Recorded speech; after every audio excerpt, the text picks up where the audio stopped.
All right, feints. What are feints? I mean, essentially, what you're talking about is like a misdirection, right? Like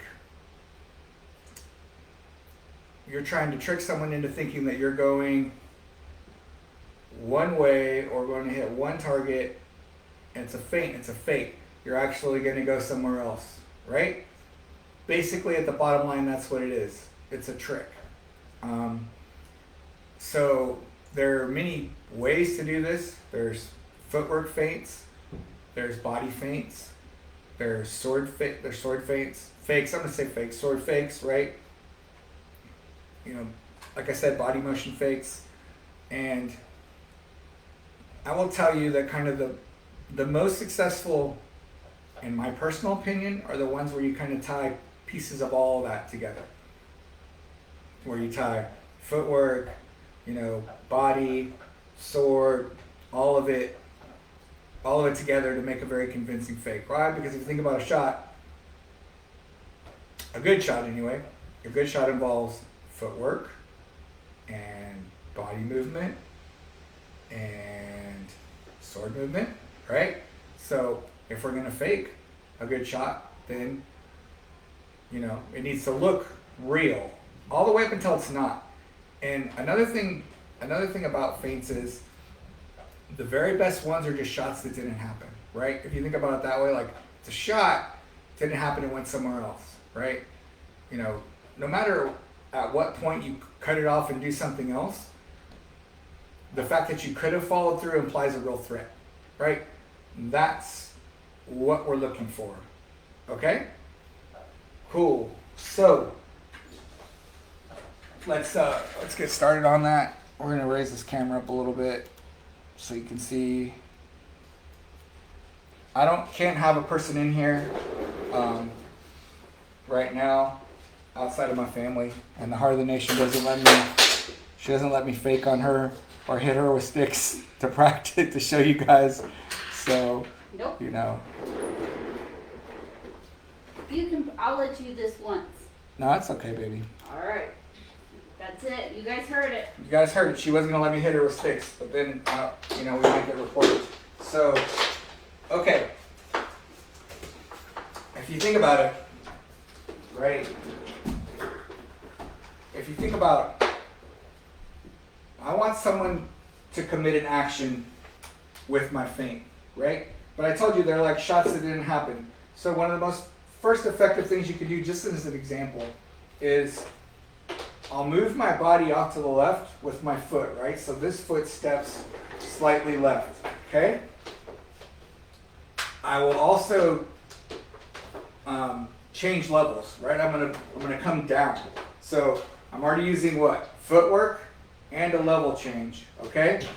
I'm also gonna bring my elbow in and change the level of my sword to imply a stab threat kind of in this area or the groin area, although please don't stab people in the groin. Try to get right here, right? And so if you're here, squared up on someone, and you step left and lower, right? I'm exaggerating the step, I would never step that high, but you step here, bring this down, right? We've dropped our center now, and we're coming low, like we're gonna stab, boom, like an under the shield stab, right? Here we come, okay? We've brought all that into it. Now, what happens if they don't lower their shield? If they don't lower their shield, then we just stab them, right? Like I told you, it's just a shot that didn't happen. So, but think about this. Before we even got to this part, right? We did this part, we lowered our center, right? Part of the feint, part of the fake, boom, we've come here. All right, now they can lower, if they lower their shield, right? We didn't bring our tip crazy, right? We brought our elbow in, we brought our tip down, some brought our sword here, but our elbow still stayed tight, right? Boom. Now, if their shield comes down, right, you're looking for this motion. Actually, we will use you since you're here. Oh, okay. Since you volunteered. That's fine. It's really warm here. can just hold this. The Heart of the Nation doesn't fight, so I don't want to hear critiques about how she's holding her shield or any of that stuff. She's never done Empire before, okay? But what we're going to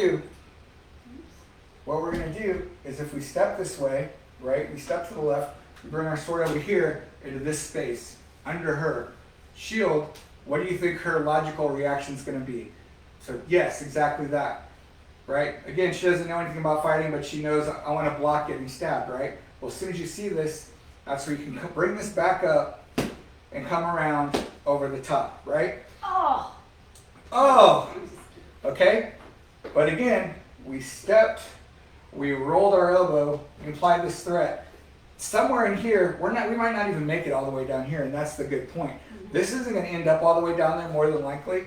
You're going to come here, this is going to happen, and you'll go outside and throw over the top. Because as soon as she sees this motion she's putting together, again, she doesn't even fight. So someone who does fight on the regular and sees this motion goes, oh no, under the shield stab. So you come here and you come back out to the top, right? But that only works because we used our foot, we used our body, again, to imply that we're coming this way, and then we slid back out and went high. All right? So, that's fine. Oh. Thank you. Okay. So, that's a basic, just starting, against the sword and border kind of fake, where you roll down, right? We bring our body into it, and then we roll back up, okay? That's a start to it, a beginning, in my opinion. But remember, all those pieces were necessary, and because why? I don't really want my sword all the way over here, honestly, because if the more I have to bring it down here, the harder it is to bring back up, right? And that's an extreme example, but I wanted to show you that one first for that reason. It could end up just like this, and then over the top. Because we're using our body, we're lowering our center, it implies all those things, and then we can just come back over the top. Again, if it doesn't look like she's going to react in time, we can roll and just stab her underneath, right? Right in the breadbasket. Okay? Cool. My favorite fakes are small. But let's talk about this for a minute. Because if you're fighting against people who don't really fight that much, you're not going to be able to use the small fakes that I'm going to talk about in a minute, so you're going to have to use the bigger fakes so that they have time to register and see them, right? If they can't see it, if they don't register it as a threat, they won't react to it, okay? So you have to take that into account when you're talking about fainting people. If you're fainting people who aren't as experienced at fighting, it's going to require bigger motions to begin with. But, the more we bring our body and our feet into it, the more they can register that for a minute, right? Boom. That looks like something, okay? But they might not register that this means sword side hit, right? They might not register that. So you might have to go more into it. You might have to go more down here even, right? For them to register a sword side hit threat, right? You might have to go like, way down, or they might not register that this means that their shield side shoulder's in trouble. You might have to throw a little more than you normally would into it to really convince them that their shield side shoulder is in trouble, right? For new people. So it comes way up, and then boom, back down to sword side hip. Way up, back down to sword side hip. Would be a fake for newer people. I would not normally throw way out here. But if I want to fake newer people that aren't as familiar with fighting, then I have to put more into it, okay? All right, so you don't really need my help probably killing those newer people anyway, but if you did, we talk about it for a minute just so you understand that there's a difference. Now, for the experienced fighter, the fakes, again, if we're implying sword side hip, these are motions that I might use, right?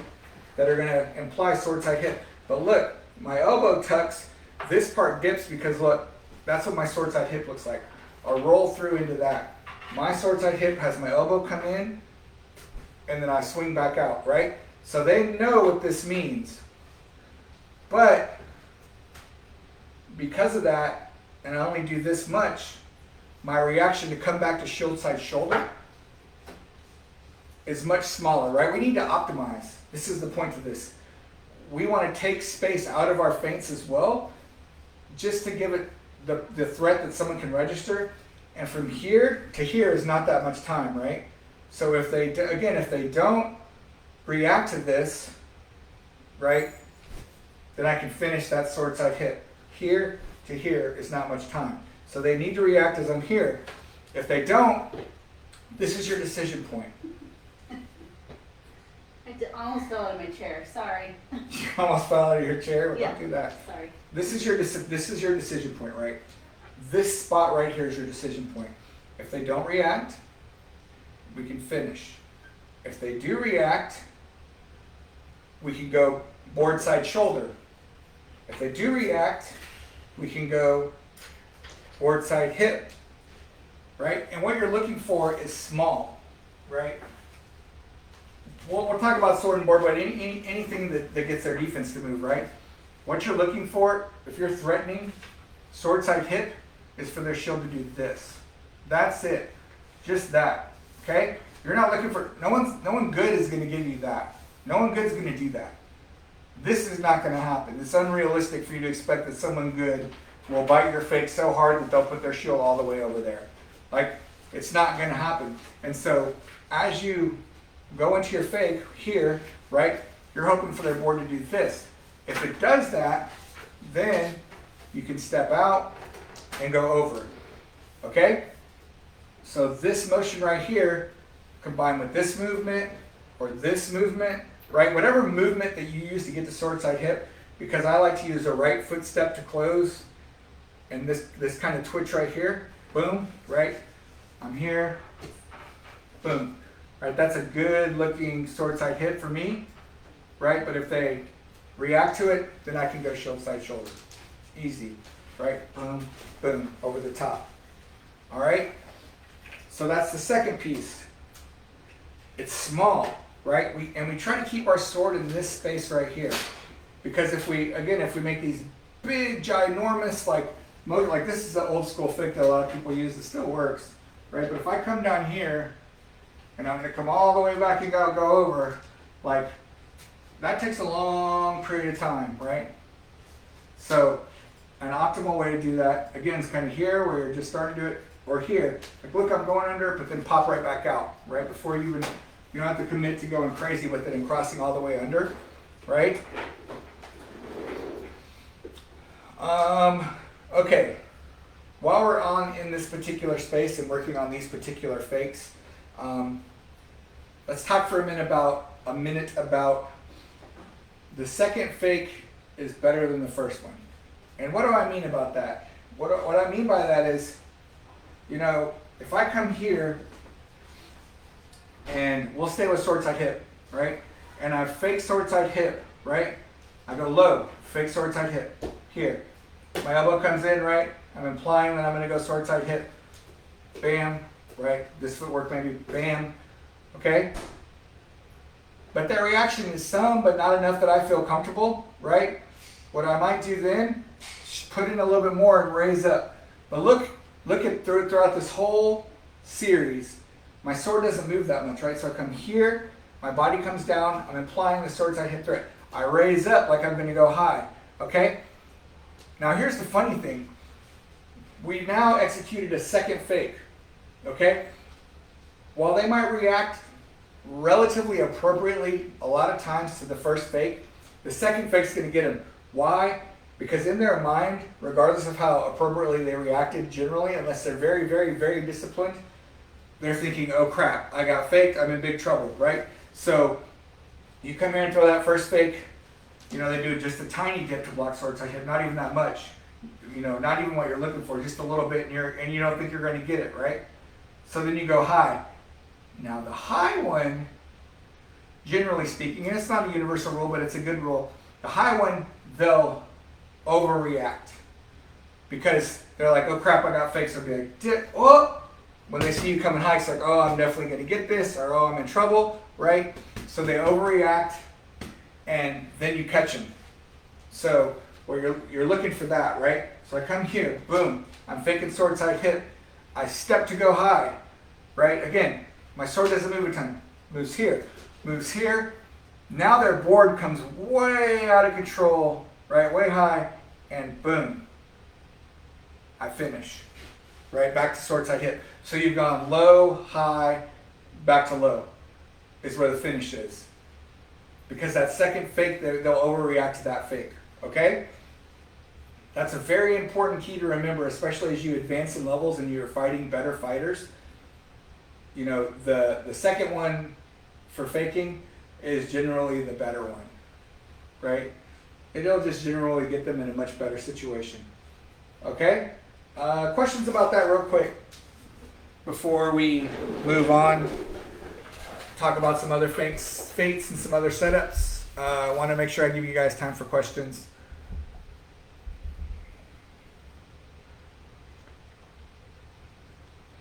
Make sure I give me time for Arnold Palmer. Also over here, Dave Pratt, Santiago, Jacob Drew, M. Crap L. Tree, Travis, my man. Worship the Sun Tessier, welcome to the stream. Sean Demonsky, welcome to stream. Sergio Hernandez, Dizzy, welcome to stream. Alex Coleman, welcome to stream. Brent Kruger Fisk, welcome to the stream. And Adam Goodson, welcome, man. I'm glad y'all are all here hanging out, doing the thing. So questions, if you have questions about what we've talked about so far, I would be happy to answer them for you. I definitely want to give time for questions. Steven Castro, welcome to the stream. Tristan Sanchez, welcome to the stream. What's up? Not a question, but hey, we're chilling. We're doing our thing. The net. Welcome to the stream. And while we're waiting for questions to come in, just 'cause I know it takes a little bit of time with the stream delay. Again, this is a charity stream for the Yakima Nation. If you can, throw down a donation. My PayPal's in the description of the stream. And I will get the money to the two charities that we're talking about donating to help with the Yakima tribe. Again, if you missed at the beginning, the Yakima tribe's in the struggle right now. They're one of the top 5 hot spots in the U.S. for COVID, and there's a lot of trouble going on there. So we're doing what we can to help out, you know, doing our thing for sure. So, no questions? Oh!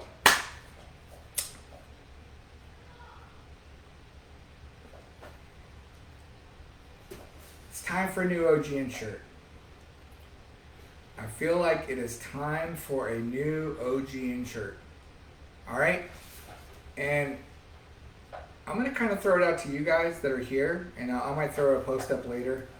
But I'm thinking, you know, something along the lines, you know, One Grand Nation, you've seen our shirts if you've been around, with the art in the middle, and then on the back, you know, I'm thinking that the words "Be the Change" would be good. You know, I think "Be the Change" would be good.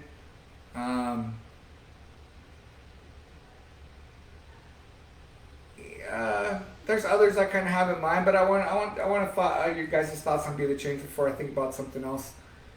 You know, so like One Grand Nation, "Be the Change," on the back, again our art on the front with the grinding wheel, and maybe like on the grind down the side again like we did for the original shirt.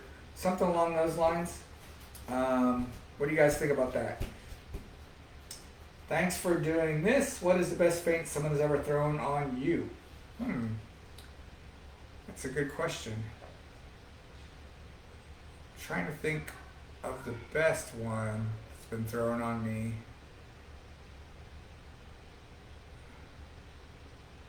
You know, I think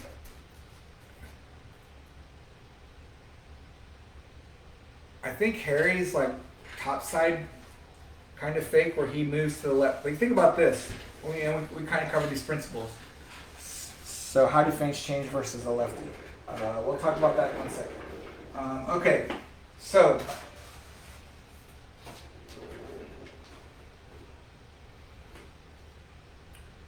Arthon has a pretty classic, he's got a very solid shot that's just like a jab into this area, right? That's why you see when I'm fighting, you'll see my sword here a lot to protect against that shot, because people who keep it out here, he can get them, right? And so one of the very good fakes that he throws is really just a body fake, and he gets me with it. Used to, not as much anymore. It doesn't never happen, but obviously I've been fighting against him for 30 some odd years, so but he gets a lot of people still with this fake. So he'll step to the left and his body will move left, and his sword kind of, even he might twitch his elbow, but his sword kind of stays again. Remember I told you your sword, you want to leave your sword where you're going to ultimately hit your target. So this comes left and then back out to the right over the top, and he's tall, so he's already kind of over your board. And if you move your board at all to protect against that shoulder, right, then he's got you over the top to hit you. I think that's probably the best feint that I really appreciate the way that works, and the way that it flows together, and the way that even after all these years he's been throwing it on people, he still gets it. So that's probably the best one. How do feints change versus a lefty? I mean, it really, Trevor reminds you, welcome to stream, buddy. It really just depends on, here's the thing, and I should have talked about this at the beginning. Feinting someone really depends on how well they know you, right? And what you're capable of. Because people know I'm very capable of 5-1-2s, because people know I'm very capable of sword side hips, because people know I'm capable of backspins, right? Because they know I'm capable of combos, I can feint all of those things. But someone who doesn't know me, they're not going to necessarily buy it. Look, here's a prime example, right? Here's a very prime example. Someone who knows me and sees this motion, I come forward a little bit, right? Let me get my feet back, and I step my foot behind. If they see this motion and they know me, they're automatically worried about a backspin, right? That motion implies backspin. But someone who doesn't know me or doesn't know what that motion means, and I come in and I do this, they're not going to do anything, right? But one of my favorite feints to use against people who know me is I'll slip in, step this foot back, just kind of toe tap it back there, right? As soon as I see them react to that, see how this kind of winds my body up? Well, obviously it winds it up for a backspin, right? I can do that. But I can also, right, I've loaded up. Remember we talked about last night and stepping out to the right? Well, I've kind of loaded up for that lead foot switch change, or I'm step behind like I'm going to backspin, but I'm kind of wound up too to just step out and go back over the top. So if I get them to worry about sword side hip from a backspin, right, because I've stepped here, this board does that, then I can just step out and go over the top, right? But that feint doesn't work on people who don't know what a backspin looks like, that I throw it a lot, that motion for me is a good setup for a backspin, right? And if I couple it with this, like I'm going to do Wakanda Forever, right? So now I twist here, and I bring my sword all the way back. This implies Wakanda Forever to people who know me. Still pretty protected, and I can pop back out. But if they don't know me, then they're not going to necessarily react to that motion that much. And lefty or righty, it doesn't really make a ton of difference to me, right? It just means that I'm going to have to fake at different places that I hit them on, so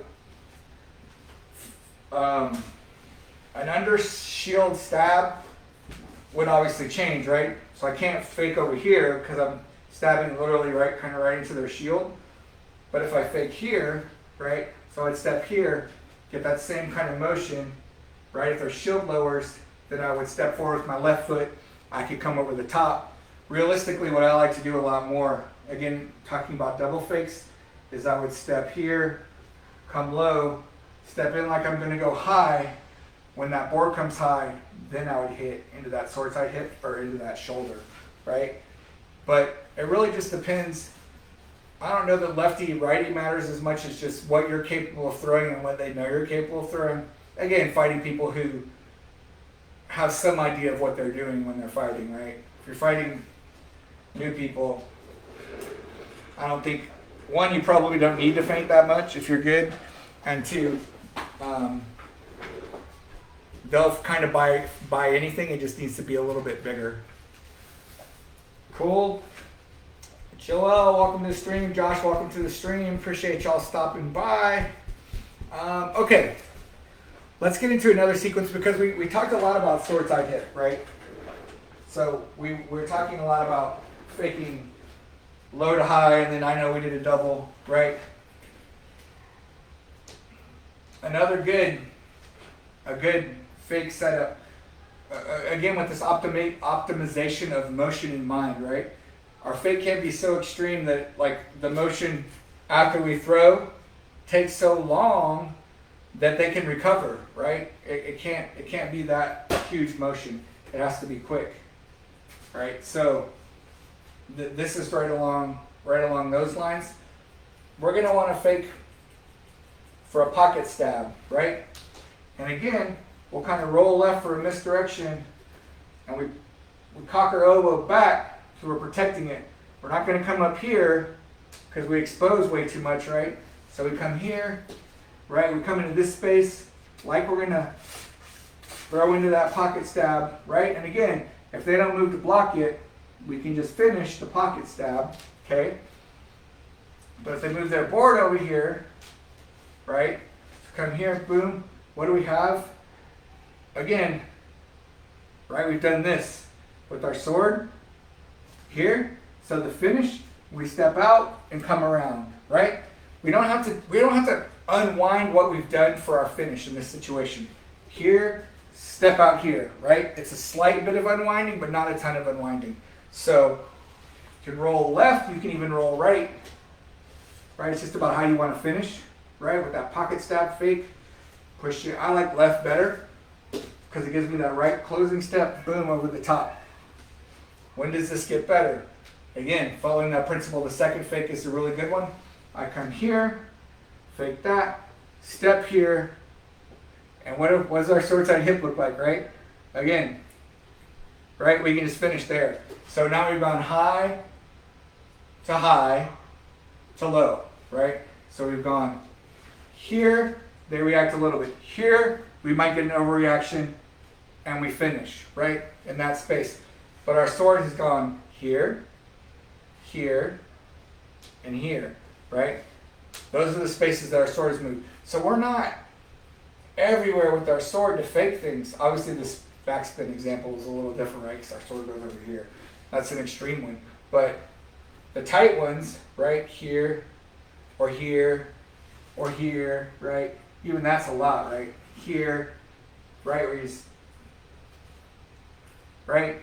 We're moving this around to imply where the shot's going to potentially go, and then we change the direction, right? So that one is the fake over here with the finish over here on the other side, or a finish over here on the hip, giving that double. And I'm giving you the doubles every time, except the doubles will work out better, generally speaking, than that first feint might work out. Okay, questions about that specifically, and then we'll move on. What is a simple but effective feint that you do on flow and board? Am I flow or am I board? Or you want one of each?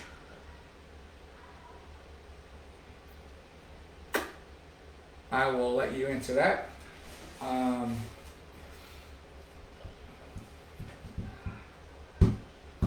Let's see what else. I don't want to break into something else if there's questions, and I want to answer Steven's question as well. So let's have our Arnold Palmer break, right? And give you guys a chance to ask questions.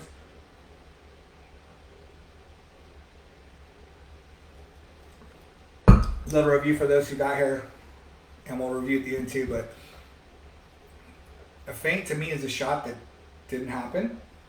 Okay? So we can bail out at any part. When we decide to bail out is when their sword, their shield, or their defense, or their single sword, or their flow, when the defense reacts in the way that we wanted it to react, that's when we can execute our finish, right? So, one of each. Okay. I think I just talked about a bunch of sword and board ones. So, we'll kind of leave that at that. We'll talk about a Florentine one in a minute. But, right? Decision point. Did their shield react here? No. Let's say we're going to imply the stab over here. So we're looking for the board to do this, right? So our eyes are on them, but seeing their board as well, right? In this case, the board is their defense, right? We roll here, decision point, right? There's two decision points. Really, the step is a decision point. Did the board move? This lean in conjunction with this elbow, slight lean, not a ton of lean, is a decision point. The step here is a decision point, right? Where's the board now? Is it higher or is it low? We can go in either place. Why? Because we've left our sword in a beneficial place to do either thing, right? But all throughout our entire sequence, there's decision points where we can decide to throw. And that's what I mean. A feint's just a shot that didn't happen, right? That's what we need. Okay. Flow. My favorite currently, something I've been messing with. Flow is interesting because you have two offensive things, and I really like enjoy this aspect of it. I'm sure most Florentine fighters enjoy this aspect of it, right? But not because I can attack with both at the same time, but because I can set up such amazing fakes, right?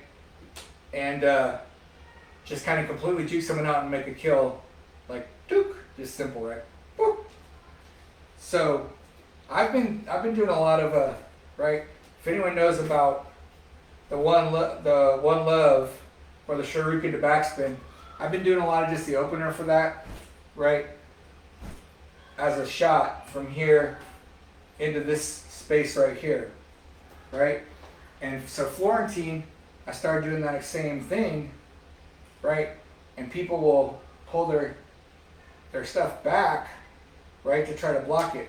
So I can feint that, bring this down here, boom. So I'll step, bring this down here, like this is coming, get their defense to go down a little, tag the shoulder, or tag the hip, just depending on if it goes backwards or down, because they're trying to protect this spot, right?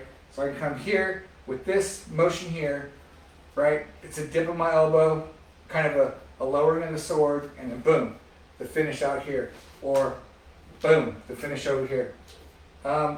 That's simple to me. I guess maybe not the simplest for you guys because you might not throw this shot. That's my current favorite. So I guess I should answer the question simple, right? You're gonna feint shoulder over here so you can get hip over here, right? So I might step right, excuse me, step right to get my body motion in again here, right? And I might even either come to parallel or just past, right? So a lead foot switch here, boom. And I'm threatening board side, right? So I come from here, right, left foot forward,